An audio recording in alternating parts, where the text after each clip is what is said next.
20 शेळ्यांसाठी किती चारा लागवड करू शकतोय? हा जो माझा चारा आहे मित्रांनो, एक जवळपास माझ्या फार्मसह एका एकरामध्ये मी संपूर्ण नियोजन केलंय. उन्हाळ्यामध्ये ह्या भागामध्ये पाणी कमी असतं, त्यामुळे मला मुरघासावरही जास्त फोकस करावा लागतोय. कमी जागेमध्ये जास्त ऍव्हरेज देणारा चारा कमीत कमी आपल्याकडे अर्धा एकर असणं खूप गरजेचं आहे. काटे कमी, पानं खूप जास्त आहेत. आणि दुसरी गोष्ट म्हणजे त्याची जी काडी आहे ना मित्रांनो, तर ती काडी बाकीच्या इतर नेपियरपेक्षा नरम आहे.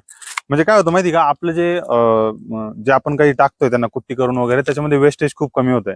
थोडाफार चारा बाहेरून घेण्याची वेळ आली तरी चालेल, परंतु आपला घरचा चारा, आपल्या घरच्या चाऱ्याची जी बाजू आहे ती मजबूत राहिली पाहिजे. कोरडा आणि हिरवा चारा यांचं जे संतुलन आहे मित्रांनो, तर तुम्ही व्यवस्थित ठेवलं तर तुम्हाला चाऱ्याबद्दल परत विचार करण्याची गरजच नाही. जो आपल्या डोक्यात शेळी पालन सुरू करताना जो काही मुद्दा असतो ना, की बाबा मी चारा काय लावू, कसं काय लावू, हे एकदा लावून टाकलं, एकदा उगलं का तुमच्या परत डोक्यातून ते विषय मिटून जातो आणि संपूर्ण कॉन्सन्ट्रेशन आपलं होतं ते शेळी पालनावर.